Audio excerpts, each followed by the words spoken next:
when people come together, it creates a magic. Sometimes the energy gets together and they go up to a level where it's absolutely fantastic and it becomes art, the art of flying together. Hello, welcome to Arsenal Asia Talk. I'm Dr. Oscar and I'm joined by the knowledgeable Liam Redican. How you doing? Hello everybody, Dr. Oscar, how are you today? Oh, I'm fantastic. After you came around for lunch. I think we should let listeners know that we do have a relationship outside of this podcast. We do hang out together in real life, but we made it a vow that we didn't really speak anything about Arsenal, did we? We done very well. It was quite difficult actually, wasn't it? Because we had some good food, some good chat, but the chat didn't digress into the mighty Arsenal, which was difficult, I must admit. Did you feel the same? Well, I'd like to assure listeners that what we did discuss was how to make this podcast better, because we want the best experience for you when you're listening to this. I think we're just like any entrepreneurs. It doesn't matter what industry we're in, but we care about the customer experience, or in this case the listener experience. So we're making a lot of changes. We're working really hard on it, which brings me on to the point. I haven't rehearsed this or anything, but it would help us out if you subscribed and followed us. Isn't that right, Liam? Do you know what? It would be like making an Odegaard assist into Gyökeres to score. It would be like Ben White overlapping run, cutting the ball back to Bukayo Saka to put one in the back of the net. That's how it would feel. Yeah. So please assist, subscribe, follow, like, do the right thing. Absolutely. And, we'll get into it because we have taken a lot of feedback and the show will be more concise. And we try and, get to the point and because I know people are listening at work and everything and or listening on the way to work. You can listen at work if you want. And just don't let your boss find out. Yeah, exactly. Don't let your boss find out. Unless he's an Arsenal fan, then please let him or her know. And again, tell them to subscribe. Do you know, if your boss was an Arsenal fan, do you know what I would do? I'd say, Gaffer, come on, cup of tea.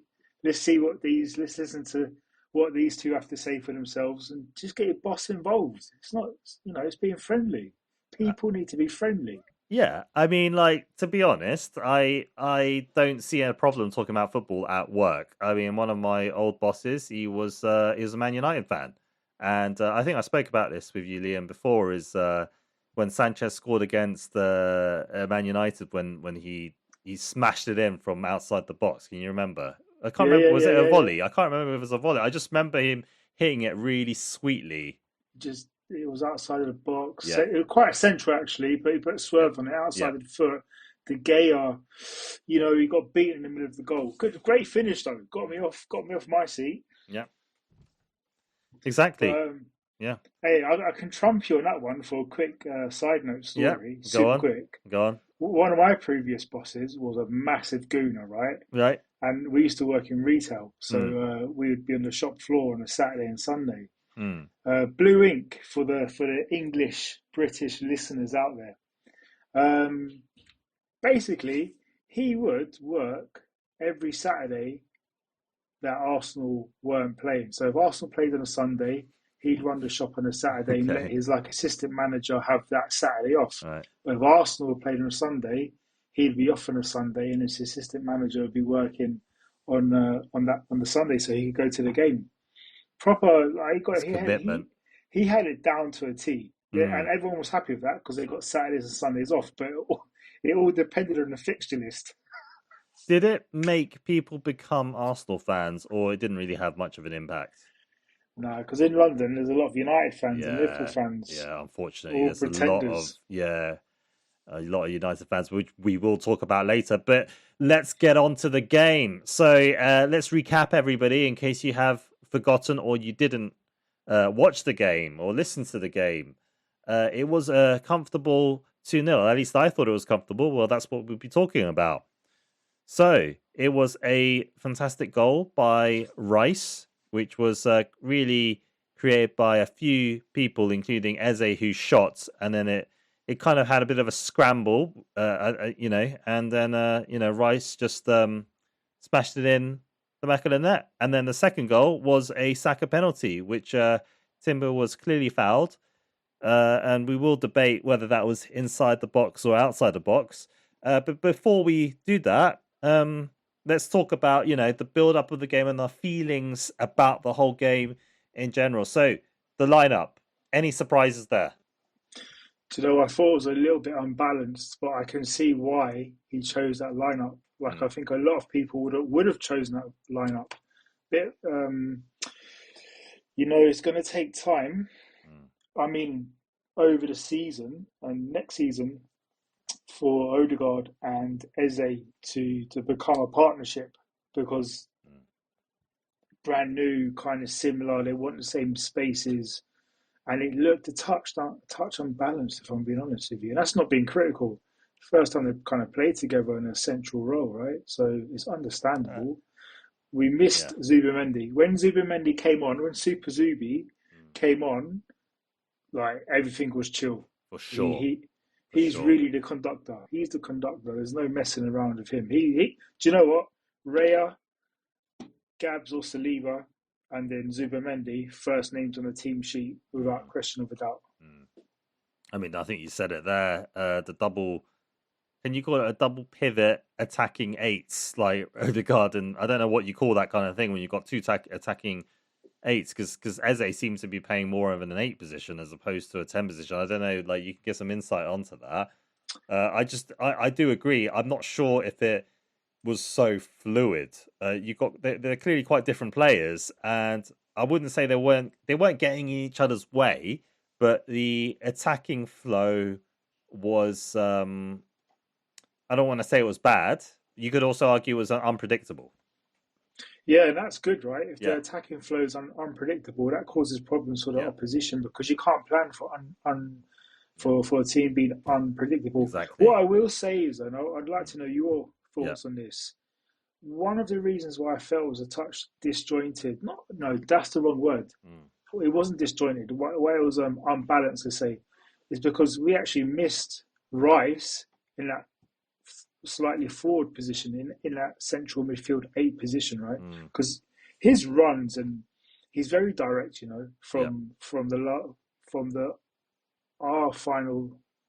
our top third into the box. His runs in between, his forward passes are very key to how we keep possession and create chances. And when he was playing as a pivot, a single pivot, which he was the furthest midfielder back, we missed him. And then sometimes when Odegaard dropped in before he got injured, we missed him around the box. Do you remember last season? Not last season, season before, he kind of played in the left-hand side pocket. And he worked really well with Martinelli. So it's just a case of, do you know what it's a case of? And all the English national team supporters may or may not agree, but it's a bit like Scholes, Gerrard, Lampard. How are you gonna fit all 3 in? The thing is, you can't. So interesting times ahead. It's going to be very, very interesting to see how the squad takes shape. Well, I mean, we should talk about it now, but Odegaard obviously went off injured in the 30th minute. It didn't take long. Lucky. And it looks like he's going to be out for around 6 weeks. At the time of recording, I'm still under the impression it's anywhere between 1 to a couple of months. Like, they need to see how bad that collateral damage is, because if it's non-surgical, it's a couple of weeks, because you just have to do some strength and conditioning, take away the inflammation. If it's surgical, then that's 6 weeks, give or take. I would imagine. That's what I've read anyway. I'm not giving medical advice, but that's what I've read. I mean, look, it's I don't want to say it's a good time to get injured. I guess this was the only thing that we did discuss today over lunch is the fact that if there's any time for him to get injured, it's now. Now's a good time. Near the beginning of the season, if it's going to be a long injury, then we get him back later and hopefully more fit. and ready to go, sort of injury free. But also, we've got with the amount of squad depth that we have. I'm just not as concerned as I used to be. Like, no, you know, not. Like last season, Odegaard injured. Oh, that's season. I wouldn't say season over, but that's a huge blow to our season. Whereas now, we just talk about Eze and Zubimendi and Marino. We've got a lot of players, man, that can come in. Again, yeah. I do not want to be a Wanyeri fanboy, but even when he came on, he took some, and I'm not sure if people would have seen this on Match of the Day if they were watching it on the BBC Match of the Day.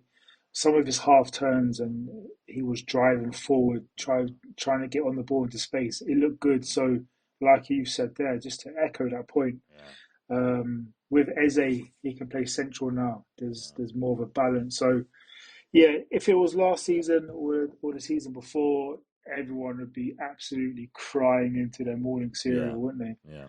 But not so much now. Let's hope he's back. Let's hope he's back in a couple of weeks. I'm a bit worried he's losing a bit of confidence, injury after injury. Yeah, I mean, it must be so damaging for morale, isn't it? Yeah.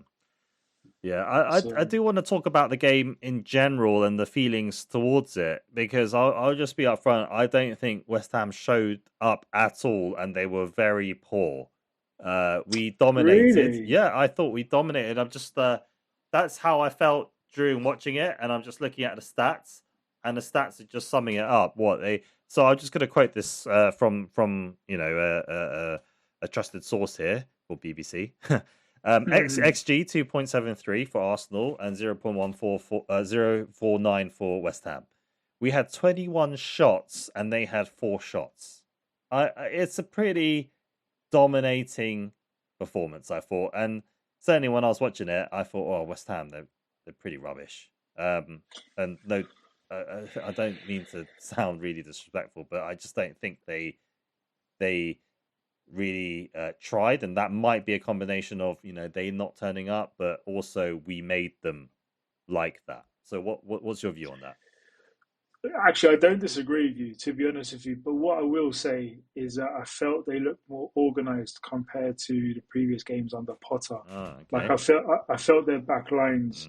Now they still conceded a lot, and they had 32.1% possession over the whole game. But most teams are going to have that amount, maybe a touch more anyway, when they play Arsenal. Yeah. So just from a point of view from the new manager bounce, yes, we did batter them and we kept the ball. We had 5 shots on target, they had none. We had 7 shots off target, they had 3. We had 3 shots inside the box and they had 0. Outside the box, they had 0. So they got nowhere near us, truth be told, right? Although they had 2 big chances created. Just because they've got a new manager, they've got rid of Potter, their back line and their midfield 4 looked a touch more organised than before. Bowen was putting a good shift in. He was working back as he normally does. So yeah, we battered them. It wasn't really a game. I thought it'd be a bit of a trickier game, as I mentioned in the preview. Yeah. I thought it'd be more a bounce, but I think this is a game West Ham are going to walk into and kind of not give up, but they know they're not going to get much from this game, Yeah. And, well, on that note, let's talk about the goal. So, I don't know who it was that sort of played who was it that played in the pass to Eze, who did brilliantly. Probably Timber, no idea. Was it Timber? Can't remember. I just remember it's a good shot. Yeah, it was cracking shot. Cracking shot. I mean, we should also talk about something that happened before, but let's just continue talking about this goal.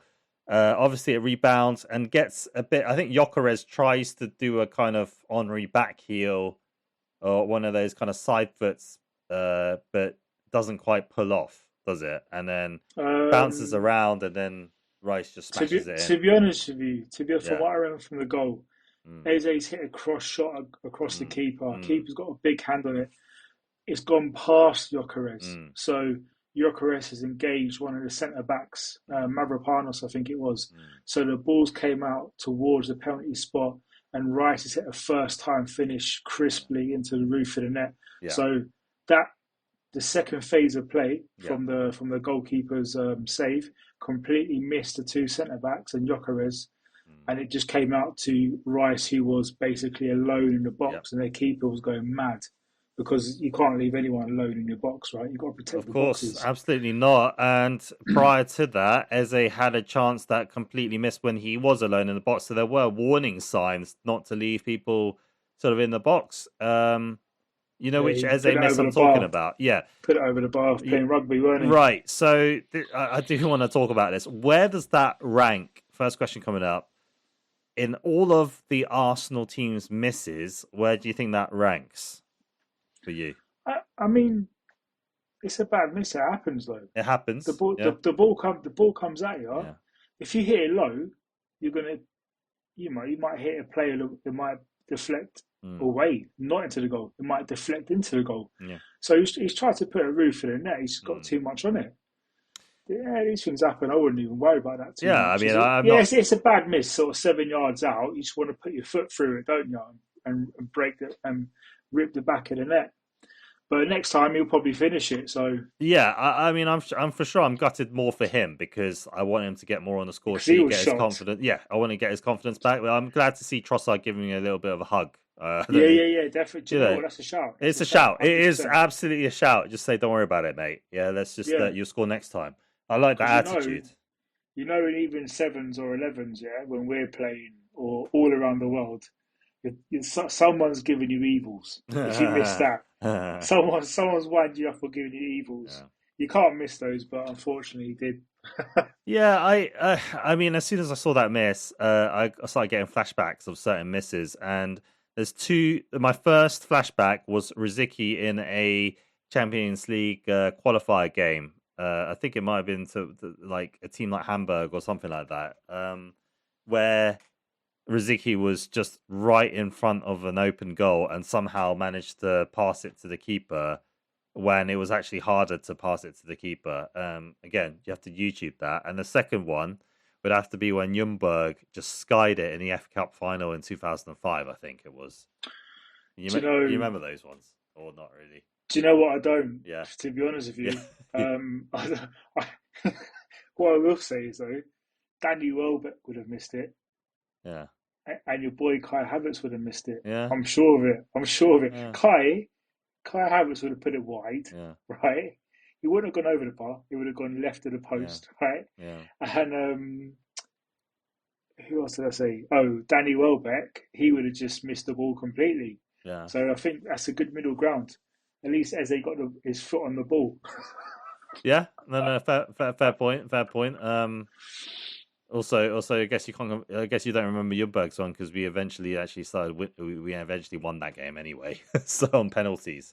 So, but I remember it was in the misses of the season. Yeah, I think I think it actually might have won miss of the season at that time. I'll have to have a look at that. Yeah. Have a look, peeps. If you're listening, have a look at that and let us know what you think. Yeah, post a comment somewhere. It's a legendary miss. He's literally in front of the goal, and it's skies. It's harder to miss than get it in the because there's you just watch it, and I think he's been in disbelief as to how it actually happened. But who didn't miss was Bukayo Saka, Star boy. Yeah, Star boy. Lovely work. Now let's get right into it. So Timber, was he fouled inside the box or outside the box? Is it a pen? So he was fouled. The beginning of the foul was outside the box, but the foul continued inside the box. So that's what the commentator said. It was a pen. It was a good call. Yeah. But for me, this is what I'm saying. Yeah. I'm watching football all my life, like yourself, and like all of our listeners, whether our listeners are a little bit younger or older. I don't know what the rules are anymore. Because for me, if you make the foul, the first contact that initiates a foul, and it's outside the box, surely it's got to be a free kick. Now, that's me being fair. I'm not even saying it should be a pen. Do you know what I mean? If the tackle's made and the first contact is outside the box, it's a free kick. If the first contact's made inside the box, surely that's a pen. But we've got a pen out of it. So that's what I'm saying. I don't know what the rules are anymore. I don't think a lot of people do know what the rules are, unless I'm missing something. I have to study it or something like that. Yeah, Get on ChatGPT. Yeah, well, summarize the rules. Yeah, I stand firm on the point that that I've discussed before on previous shows is that like football is never about like split second moments, like when you're analyzing the in an offside or fouls. It's the motion of a particular phase of play. And I really don't like it when, previously when they sort of check offside and they literally take it, last season, thank God they've actually sort of somewhat fixed it now, but they were like drawing these rubbish lines and then trying to decide like when, in a split second when somebody's offside where, like football's a game in motion, right? You just look at it in real time and does it feel offside? Is there like, is the guy like miles offside, or is everybody running sort of at a similar speed, or like is the defender sort of just moving forward as the person's actually moving into the space? And I think for me it's a pen, because it doesn't matter if it starts sort of outside the box, he's nearly inside the box, and the motion and the whole action, the motion is continuing into it, which is why, sorry to say, for the third time now on our podcast, is why Nick Pope, I think, whatever you say about the ball finished on his foot and deflected off, for me it's still a foul. It's a foul because it's the whole motion of that second, or it's half a second of Gyökeres. Yeah. So I do have a question then. Yeah. What happens if the defender makes contact inside the box with the attacker, but they end up outside the box? But how often does that happen? Because I'm just trying to. It could happen though. For example, like if Bukayo Saka is cutting in and he's on the edge of the box, he's about to shoot or something, something like that, right? And the defender makes contact inside the box, but he fouls him sort of heavier, as in what we've seen on Saturday, and they both finish outside the box, maybe just a few inches, but both players are outside the box over the line. Is that then a free kick? Right. Or is that a pen? Okay, so firstly, for me, which I clearly, it's going to be very just my opinion and not necessarily sort of in lines with the necessary official rules of football. But if I'm reffing like a casual game on a Saturday or a Sunday, it's like you look at the type of contact that's happening. If Bukayo Saka is inside the box, right, and the contact is being tripped, it's a clear trip inside the box, but he's ended up outside the box, for me that's a pen. But if it's like a bit of a hustle and tussle, right, which is kind of what you see in what happened with it's a Timber, the incident we're talking about, and then like Bukayo Saka ends up outside the box, for me that would be a free kick, honestly, because even though the initial contact is starting inside the box, like the action of making him sort of fall down and where it sort of crosses the line of being a foul, right, is slightly different, which is, again, like, I'm not saying it wasn't a foul, but why the defender is like a little bit gutted about it is like the initial contact is just like sort of just trying to use his weight and strength, but actually he's gone a bit too far and actually just ended up fouling him. Does that make sense what I'm saying, or am I just trying to...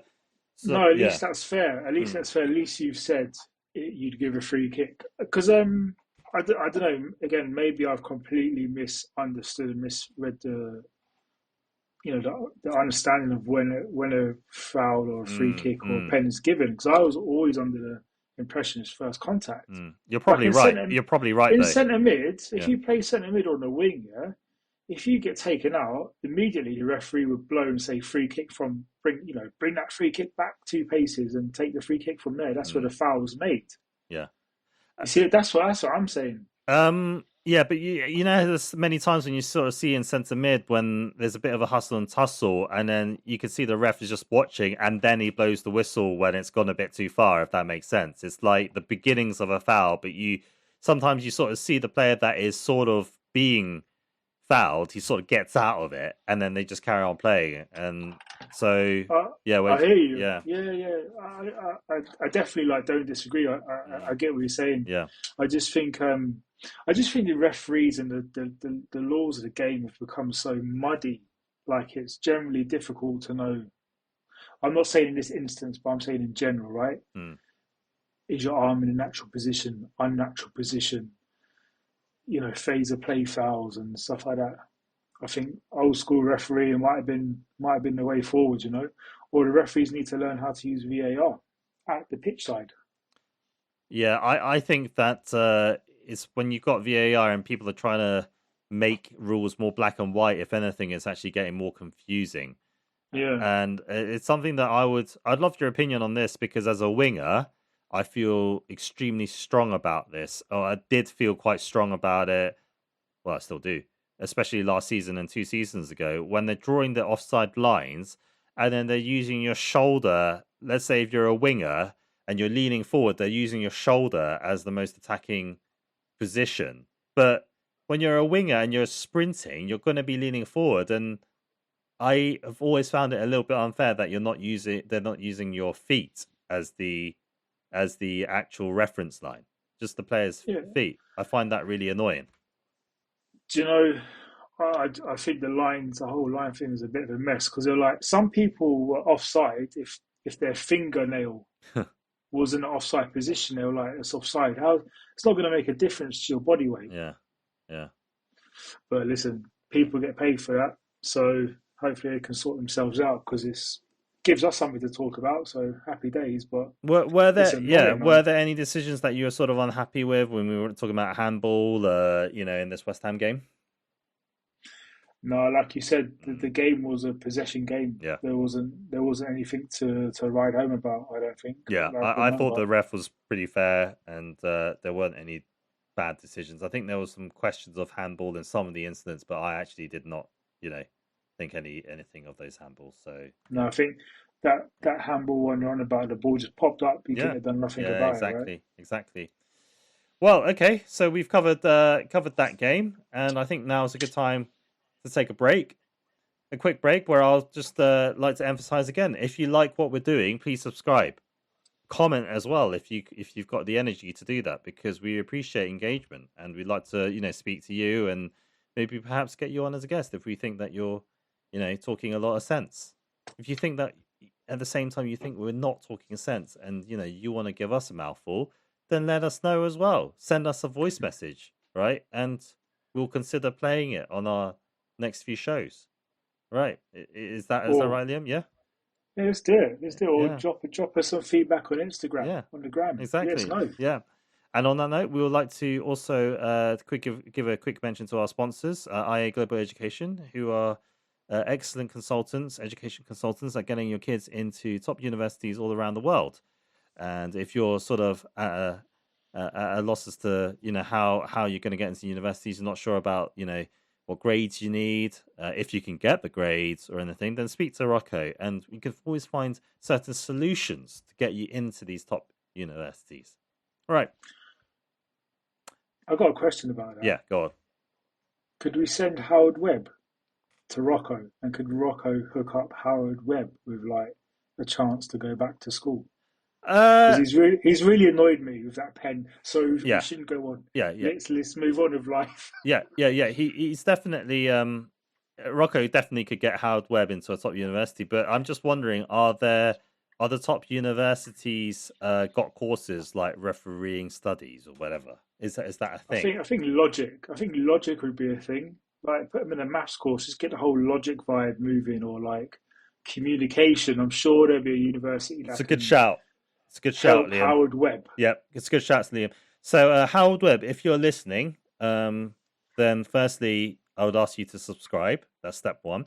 Step two would be to contact Rocco from IA Global Education. If you're not sure how to contact him, then get in touch with us and we'll put you in touch. All right.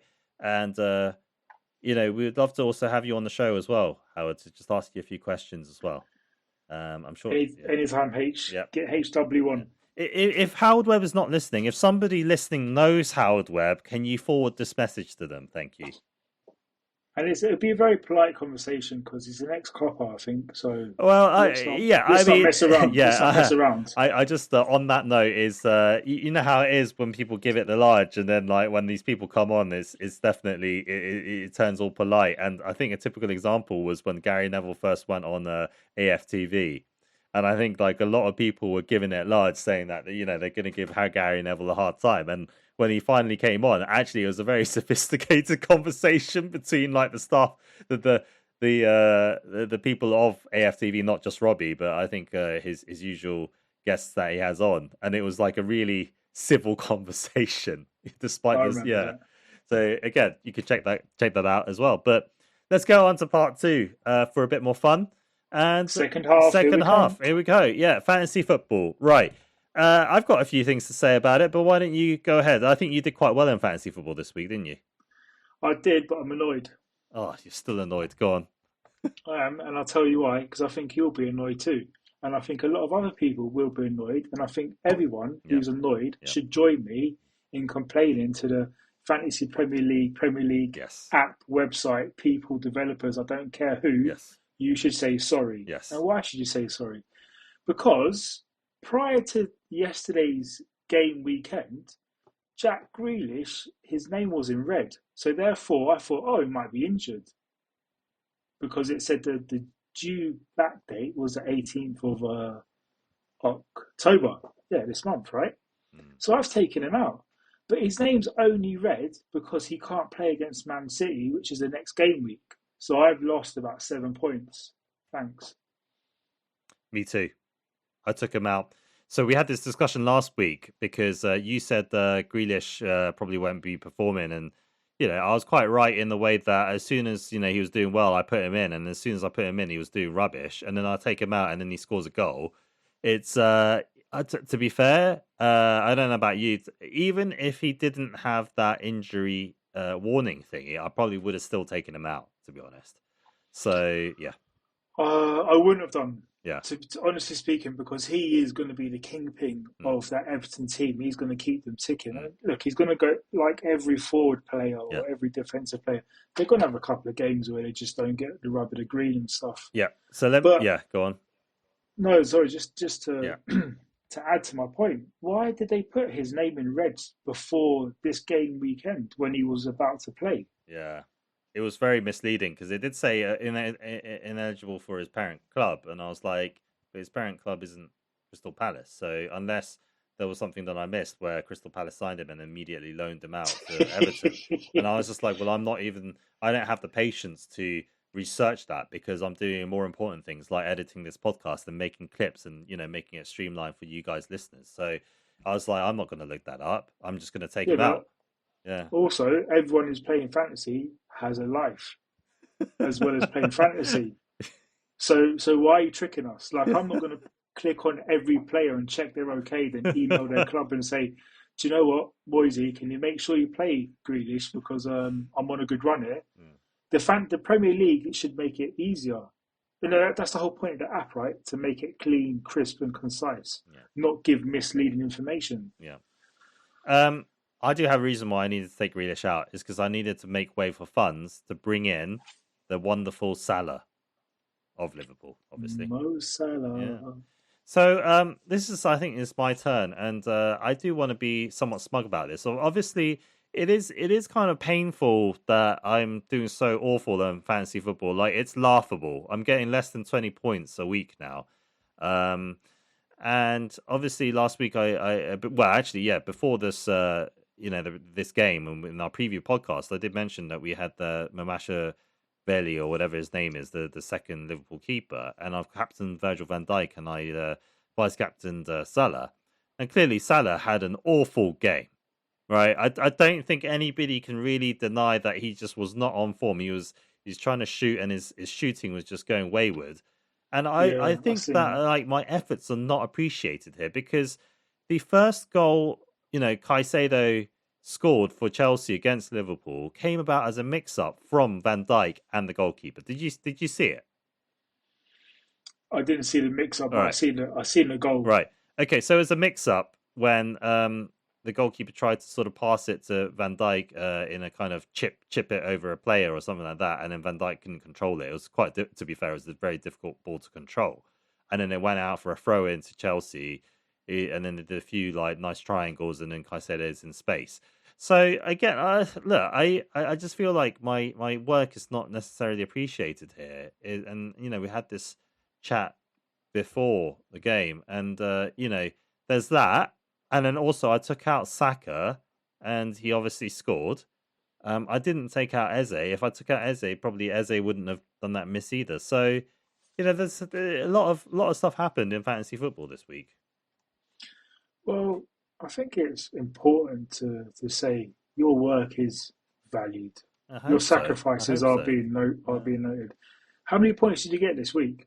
It's embarrassing. You want me to? It's okay. Yeah. It's okay. Everyone has that time where they have embarrassing things that have happened. But I do also feel that I am actually now sort of giving up, and I am on full-time jinxing. But there are rules to jinxing that we'll cover in future podcasts. But you can't jinx a player for too long because they'll break that jinx. So yeah, that is true. So right, I'm just going to say that my fantasy app is not loading up, and I know that we're on a schedule. Oh, it's loaded up now. It's okay. You know what? I'll just cut this bit out.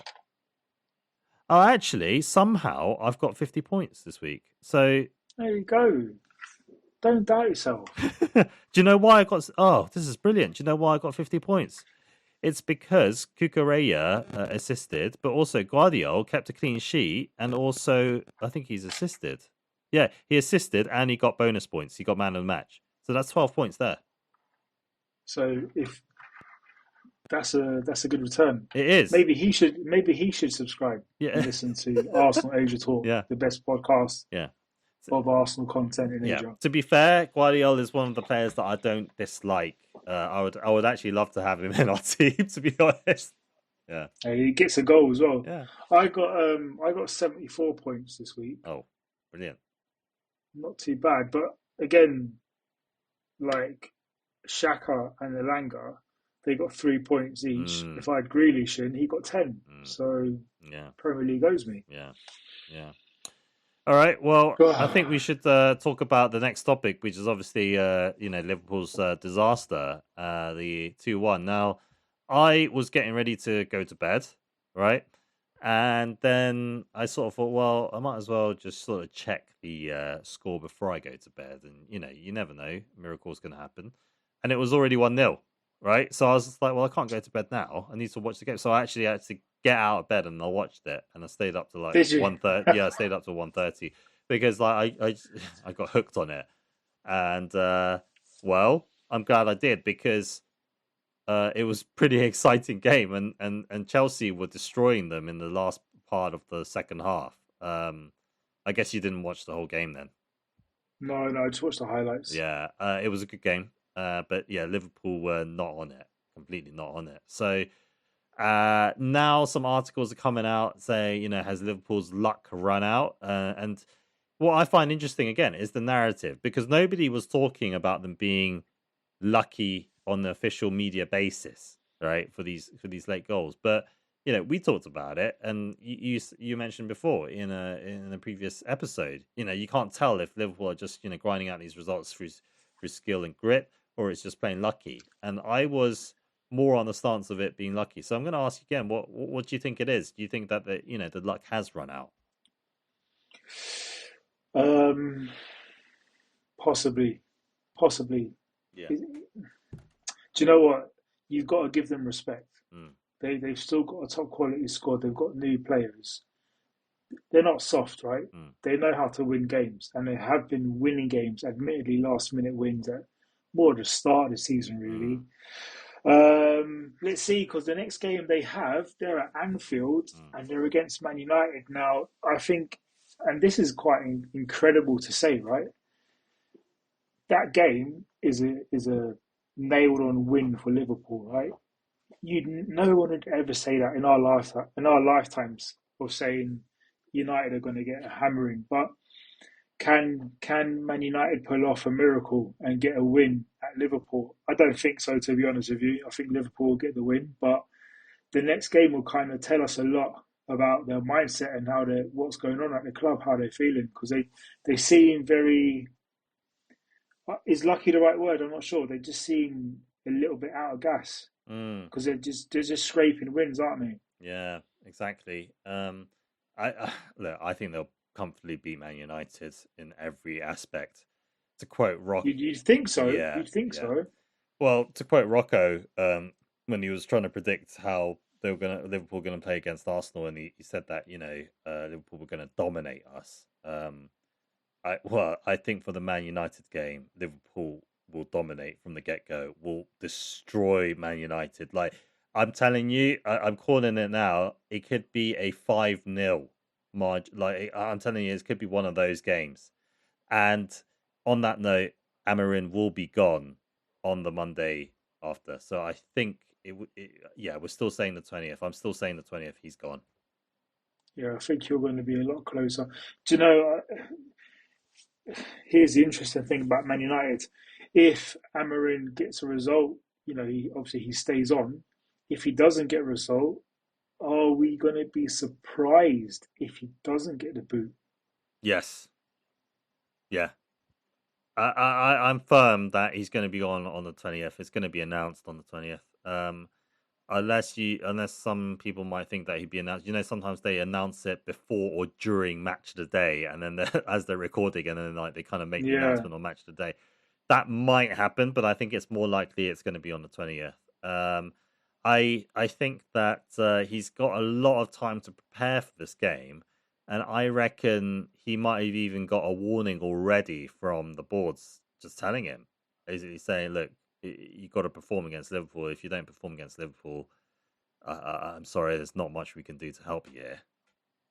And it's away as well. It's away at Anfield, by the way. Yeah. Last game of the weekend. Yeah. They're just losing too many games. But I honestly always thought that they would beat Sunderland. I do believe that they would have, always believed they would have ground out that result, but not against Liverpool, mate.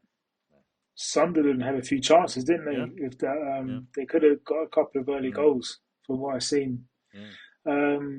Question for you then about the next game weekend. Yeah. What do you think about the potential scoreline for Nottingham Forest at home to Chelsea? It's the first kickoff of the weekend. It's the early kickoff on Saturday. Forest Chelsea Is Big Ange? Is he under pressure? Is the wolf coming to the door? Is he going to be knocked out? Is he going to get the boot before Amarin? Who's going to get sacked first? No, I think Ange is going to stay on for a bit longer because he just got in. If you're going to boot him, then who's going to take over? Right? Well, that's it. Yeah, I don't think there's anybody to take over, and I think that is kind of accepted. The owner got rid of Nuno, was keen on it, and he can't. If he gets rid of Ange, he's just going to look really silly. Like the owners are just going to look really, really silly on this. I think it's not a situation of giving him time. It's more of pride that the club will not want to admit that they made a mistake there. Do you know that owner at Forest though? He's a bit of a. He doesn't mess around. I think he'll get rid of him. Yeah. I don't think he cares, to be honest with you, what the fans think. I think if he doesn't want, if the results, if Forest are walking into a relegation fight, he'll get rid of him because that's a massive drop off from last season. Yeah. I mean, what I also find is Ange doesn't seem to care about the club either in the post-match interviews. Like his body language just screams out, "I don't care. I'm just here for the paycheck." Like he was passionate when he was like manager of Spurs, and it just sums it up really. I mean, how can you get passionate about Spurs? And you see how he is now. Have you seen his post-match interviews? I think he realizes that he's out of his depth. The player's not playing for him. What do you think? Yeah, do you think it's just the fact that he's just any kind of like warning? Yeah, like what's It's hard to say. It's hard to say because everyone knew that Nuno was popular at Forest, but there was politics behind the scenes. So therefore, if Ange has he's not a silly man. Do you know what I mean? Let's be honest about it. He's not a silly man. So he's walked into Forest and he thinks, look, my first 7 games are tough. I've got European games. I know the Forest players are going to not be happy that Nuno's left, but I get the paycheck if I get the boot. But on that game weekend, we are also away to Fulham. Correct. I'm just looking at it now. Yeah. What do you think? Tough game.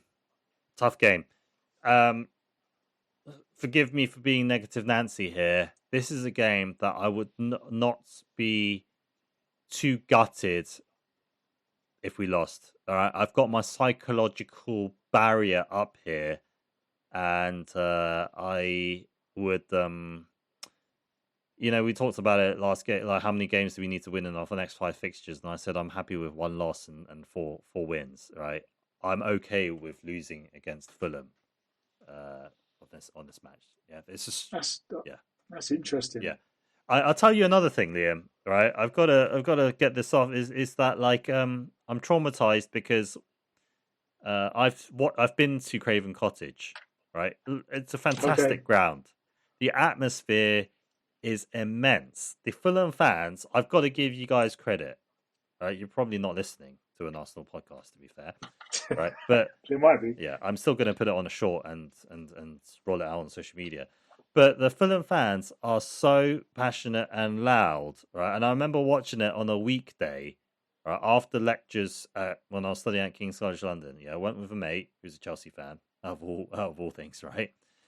And it was a game when Van Persie scored a free kick like outside the box, quite far out. Actually, it was a fantastic free kick. It's actually, I think it might have won goal of the month as well, and the month. But I'm sitting right behind the goal, right?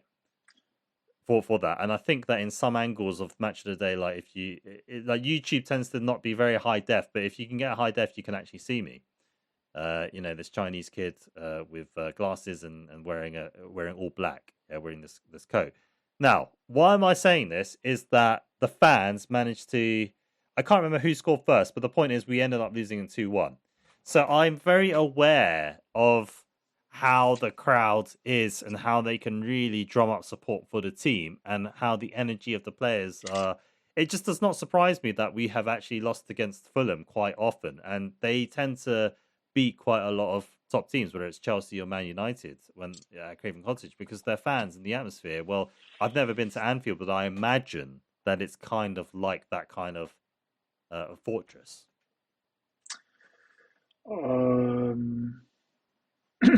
Interesting. You ever been? I've been to Anfield a few times, yeah. But do you know what? I haven't been to Fulham for a football match. I've been to their training academy. Mm-hmm.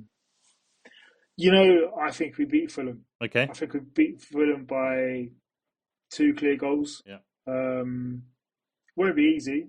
I've said it before. It'll be a tough game because Fulham are good, like you said. But I think, if we're serious, we beat Fulham. Let's be honest. And then we've got Palace after that, and then we've got Brighton. So it's next 3 Premier League games are, Palace are a good team. They were one of the most informed teams in Europe, weren't they?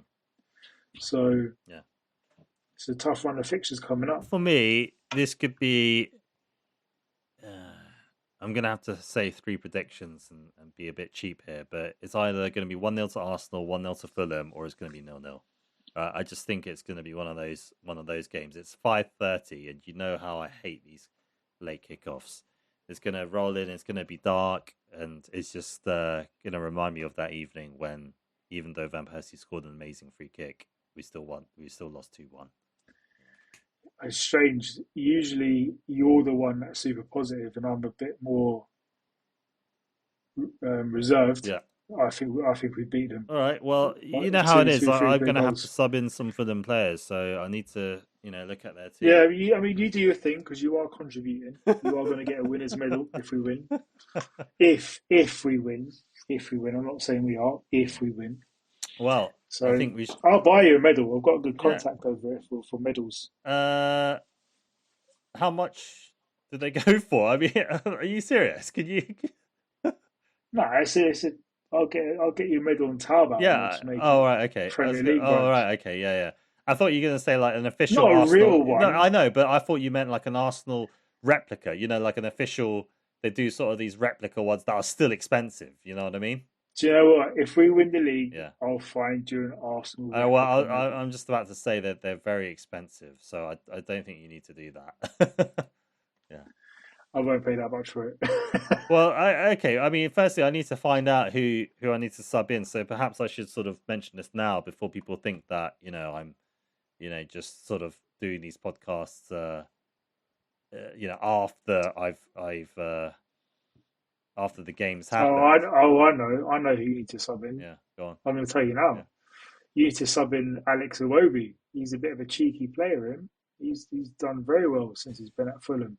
And you need to sub in Bern Leno just to jinx him. Leno, so he drops the ball in there. Oh, Leno is definitely going in because you know what, Leno and Anderson. Anderson's a good player.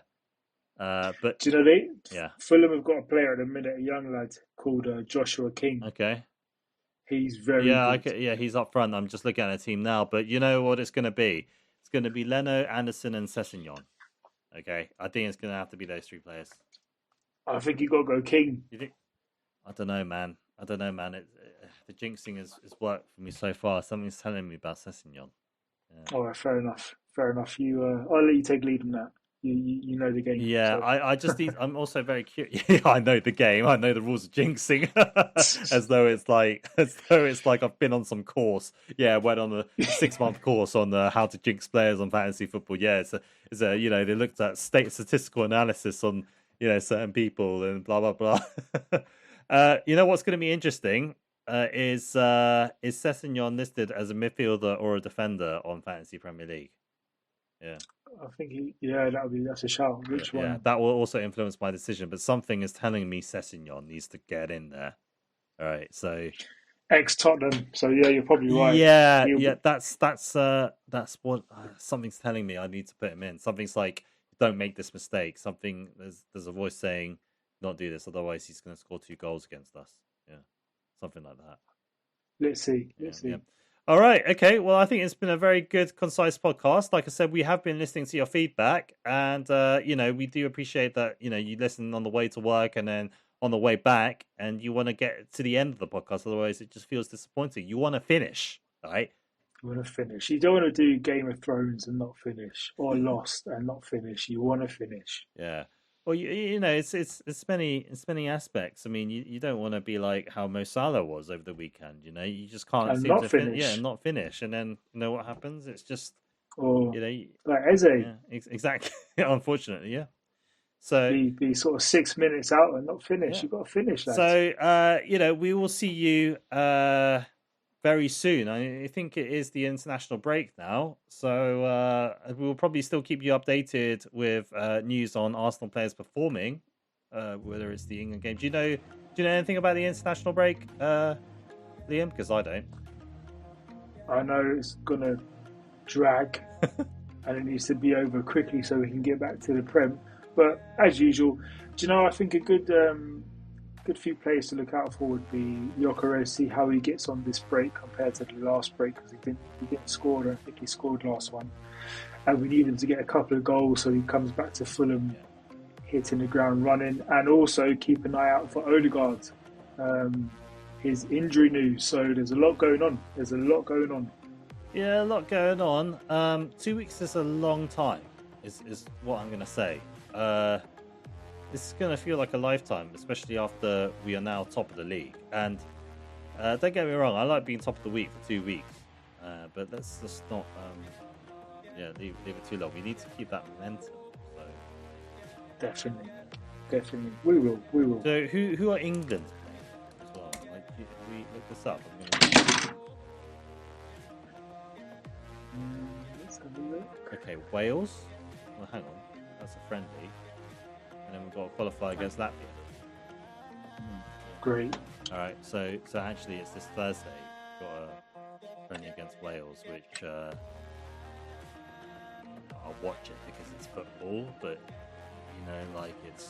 it's not my favourite kind of thing to do. But I still want to see Saka at the same time. But yeah, I'll watch Latvia because that's a proper World Cup qualifier as well. Yeah, we'll have a look. We'll have a look because there should be a few Arsenal boys getting minutes. Sure. Eze, Rice, yeah. All right, we should really leave it now because we are dragging on to our sort of target time. So thank you once again for listening, and don't forget to subscribe and share to everybody. Right, have a good one, everybody. Have a good day at work. Have a good one. Bye, guys. Bye.